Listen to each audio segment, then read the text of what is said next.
Hey everybody, Paulie here from HardDrive Radio, and I am delighted to be joined now by Shim. Yeah, how you doing? What's up, man? Good. We've had a busy day so far. We've been getting to know each other real well today. We have. It's been a very rainy day here in New York, and we got caught out in the weather, so that was fun. Yeah. No, it was good. We've shared an umbrella. Yes, we did. It was a very Kodak moment. Yes. Look for those pictures online. We'll post them later. But yeah, man, your new record is out. Finally. Thanks. It's here. Yeah. The Shim record. Yeah, man. I mean, this has got to be over a year that, in the making, even before you started writing stuff, like just all the legwork that you have to put into it. It seems daunting. And I know you talked to Lou about a bit of this before when you guys spoke at Rock on the Range a few months ago, but I really want to get into what is the legwork that you have to put in to put out an album by yourself, essentially? That's a good word for it, legwork. The good thing is that when I sorry about that. The good thing is that when I started with the Puppies a while ago, we worked our asses off to get where we were. So the concept of hard work is just part of the job. It's what you do. You do every element of it. The difference is that I'm not used to using my brain this much. I'm sorry, but like you write songs, you sing songs, not as much brain power. It's there's willpower and spiritual, power. But in terms of I got to get back on every email. I got to set up a company. I got an LLC and then a merch company, and then I got to organizing the merch, running a business. That's not what guys who start bands want to do. They want to start a band. You don't want to start a business, but that's actually what it is. It is a business. So that has been it's been a lot of legwork, yeah, and it's been. Like I was telling you before at lunch, I haven't actually written a song this year. I've finished mixing my record and I've done remixes and I've worked on music, but I haven't actually written from the ground up a new song because I've been running this business.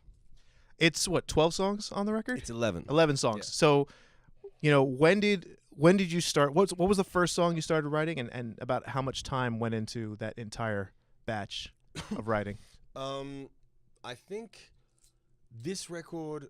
The first song that was written, the first song on the record that when it was written, it was probably 3.5 years ago, and I was writing the whole time. It was basically after the band split, after the Puppy split, but that was our time. That was the first song. But I wasn't thinking it was going to be on a solo. I didn't know I was going to be a solo artist at that point.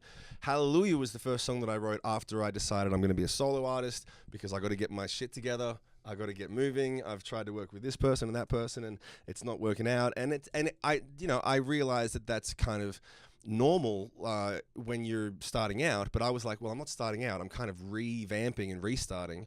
I got somewhere to go. I got to get there. I got to get it on. I got to move. So that's over the course of 3 years. There were songs that were written here and there, and I made a conscious effort when I was putting the album together because a lot of people told me, man, especially on the business side of stuff. They're like, the exact words were like, just go and make a nice, simple rock record like what you've done before. Like, just pick a handful of those hard rock songs. You know the ones we mean. You know the ones we're talking about. Yeah, you know. Yeah, and just make a record that just sounds like what you've done before and sounds like what fits in with all those other bands and go on tour and do your thing. And you'll make some money. And that was the catchphrase. It's like, if you want to make money, because you're in LA, you're doing business stuff, they're like, if we're going to work with you, that's the type of record we want from you. And I'm like, I've already done that record. And it went great, but come on. And so I was like, well, do I want to make money or do I want to make a difference? Do I want to make music like I have done in the past that will hopefully affect people on a really specific level? And also I want to do better. I want to do the best music of my career. I want to try harder than doing that. I want to be better. So I made a point when I was putting the album together to just say the best songs win. Whatever songs get you jacked up or emotional or they hit you, wherever they hit you, they have to be exciting. And sonically, they're going to sound the same because I'm singing everything. They've got big guitars and big drums. They're big anthemic rock songs. They're not the same cookie cutter every song doesn't sound the same, but there's enough to tie it in together. And I just said the best songs win. There's no way, I don't have a chance in hell of coming back with any sort of strength and credibility if I don't let the songs do the work. So it wasn't about vibe. It wasn't about being cool. It wasn't about I hate my parents and I don't understand why.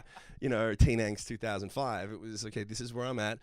I bottomed out, had a bad run, wrote a record about it.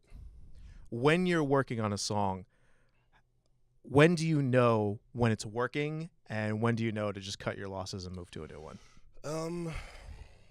I think you don't. I don't think you know until it's finished. Sometimes there's been a handful of times when I've started writing a song and it just doesn't go anywhere, and you're like, well, you know, it kind of falls flat. But I really try to finish. I try to finish what I start, because the worst case scenario is it didn't work out. You got to write another one. But sometimes I have had experiences where you'll be writing a song and you'll come up with something, and then you'll get to the bridge, and suddenly you've got this really cool bridge, and the rest of the song's okay, and then you just go, well, let's make the bridge the verse and start again. But you wouldn't have got there if you gave up. So I always try to finish and just and see what happens. So you finished writing all the songs that you want for this solo record. Where do you go to record? And, you know, do you work with a producer? Did you try to find one? Did you say screw it? I tried. I had this terrible thing where I was working with a couple of producers and other people. I produced a lot of the record myself. I did work with a couple of other producers on a couple of other songs. But I was in the interim period before I had decided to become a solo artist.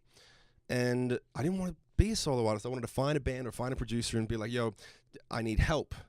And I want support, and I want to share the ride, you know, and do that thing. And I know how to be in a band. I don't know how to do it all by myself. And I don't want to change.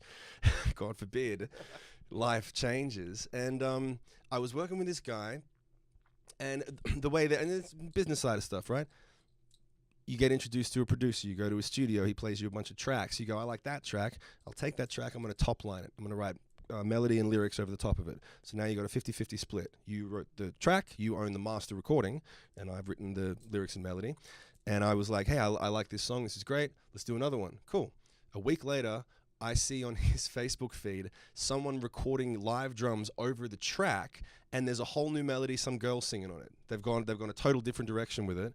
And I'm like, what? So I hit him up, and he's like, yeah, man, sorry, they didn't tell you. Yeah, someone offered to buy the track. I just sold it for cash money. It's gone. So now my song, and I was like, I just fucking wanted to kill, man. I wanted to kill. I was like, how can I not get a break? Like, I just did one song with this guy, and he pulls the rug out from under me. I'm like, I was gonna maybe use that song, and that was when I just was like, even as I'm remembering it, I can taste it, but I just was like, fuck this. Fuck everyone, I'm going to do it myself. I have to do it myself because at least I know I'm not going to fuck me over. So, yeah, that was that. I forget the question, but yeah. Where did you end up doing the bulk of the recording? In my bedroom. Right. Yeah, I went to Guitar Center. I bought a few $1,000s worth of gear, set it up in the bedroom, recorded the songs in 44 days, and returned it on the 45th. And that was the record. Apart from the ones that I did at a couple of other guys' studios that were producers that I'd worked with on Puppy stuff. Yeah, that's how I did the whole album. And then I went to Nashville to get a drummer who a drummer who did some production and drumming stuff on some of the Puppies records to basically play on it. And he did it for free. Wow. And he was like, I loved working on your records. His name's Dorian Crozier, Wook, he's the man. And he basically did like percussion and extra drum production on some of the songs. And he was like, I've always loved working on your stuff. And we were friends, and he was a fan. I didn't know he was a fan. I thought we're friends, but I didn't know you're like a fan. And he was like, yeah, come to my studio. If you can get your ass to Nashville, we'll do the drums. So he did all the drums. And then I went back and re-recorded a bunch of stuff over the stuff, because I'd work with him, and he'd be like, it was really interesting. I love him, but I'd have the song written and done, and then he'd be like, "Yo, what if I play it like this?" And I'm like, "Well, that doesn't really work over." And now I'm producing, and I'm like, "It doesn't really work over the current guitar part, but I'll re-record it. So play it that way. We'll just chop it out. You do that fill, that thing, and I'm gonna go da-da-da-da-da-da, or whatever it is." And so we started to restructure the blueprint on a lot of the parts. And he brought so much to the record. He was the only other player that's on the record. Jamie Lewis, who's in my band, played bass on a couple of tracks. Everything else was basically me. Before we wrap, though, a quick word to your fans who will be watching this. Oh, please. Just listen to the record in any form or fashion that you can. I'm not kidding when I say I put everything into this, and it took everything out of me. So if nothing else, come to a show as soon as the touring gets booked, and use the music as much as you can use the music for whatever you need it for. Touring next year? Touring next year. It's all getting worked out now. All right. Keep your eyes glued. We'll tell you about it. Shim, thank you so much, man. Thank you, man.